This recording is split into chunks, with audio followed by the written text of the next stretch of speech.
He could have stayed a doctor. He could have lived quietly. But when he saw the church wounded by pride and silence, he stepped into the fire, not with anger, but with love. This is the story of a young priest who challenged corruption with courage, preached Christ with conviction, and died at 37 with nothing except the hearts he had awakened. His name was Anthony Zaccaria.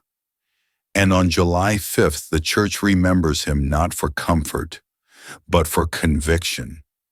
Anthony Zaccaria was born in the city of Cremona, northern Italy, in the year 1502. From a young age, Anthony showed an unusual maturity and spiritual sensitivity. He lost his father early in life, and his mother, a devout Christian woman, raised him with love, discipline, and deep devotion to the church. Under her guidance, the seeds of holiness were planted in his heart.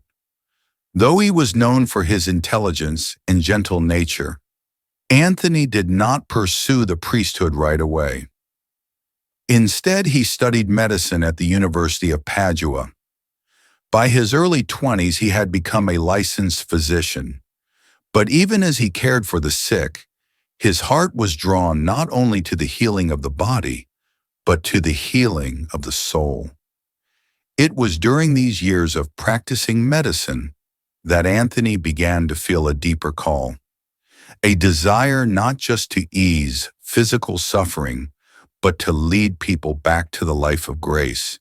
In the Italy of his time, the church was still reeling from corruption, worldliness, and a lack of true spiritual fervor. Many Christians, clergy and lay people alike, had grown lukewarm in their faith. Anthony saw the wounds, and he yearned to bring renewal. He left medicine behind and became a priest at the age of 26. Inspired profoundly by the writings and example of St. Paul the Apostle, Anthony sought to live a life of bold evangelization and total surrender to Christ. He began preaching in Cremona, then later in Milan, calling people to conversion, interior reform, and a return to frequent reception of the Eucharist, something that had become rare at the time. In 1530, Anthony founded a new religious congregation, the Clerics Regular of St. Paul, later known as the Barnabites, from their base at the Church of St. Barnabas in Milan. His aim was to renew the church from within by forming priests who were zealous, well-educated, and committed to apostolic poverty. Anthony believed strongly in the power of lay collaboration. He encouraged ordinary men and women to work alongside priests in caring for the poor, teaching the faith, and reviving devotion to the Blessed Sacrament. He also helped found two other groups, the Angelic Sisters of St. Paul for Consecrated Women and the Laity of St. Paul, creating a kind of early Catholic action movement, centuries ahead of its time. One of his greatest contributions was the promotion of frequent Holy Communion and public exposition of the Blessed Sacrament, a practice that would eventually blossom into the 40 hours devotion and Eucharistic adoration.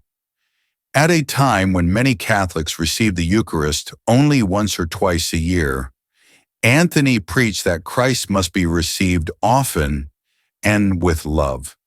But renewal rarely comes without resistance.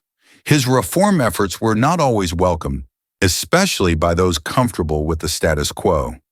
He was misunderstood, criticized, and even investigated. Yet Anthony remained humble, obedient to the church, and rooted in charity. His example inspired many, including St. Charles Borromeo, who would later continue his legacy of reform. Sadly, Anthony's earthly mission was short. In 1539, while on a mission trip in Cremona, he fell seriously ill. He died at the age of just 37 years old. His last words, reportedly spoken with peace, were, "We are fools for Christ's sake." echoing the very words of his beloved St. Paul. Though his life was brief, the fruits of his labor endured. His religious order continued to grow and became a pillar of spiritual renewal in post-Reformation Italy. Nearly 360 years after his death, Pope Leo XIII canonized Anthony Zaccaria in 1897, recognizing him as a saint and a pioneer of interior reform. Today, on July 5th, the Church celebrates his feast day, honoring a man who combines science and faith, action and contemplation, charity and courage.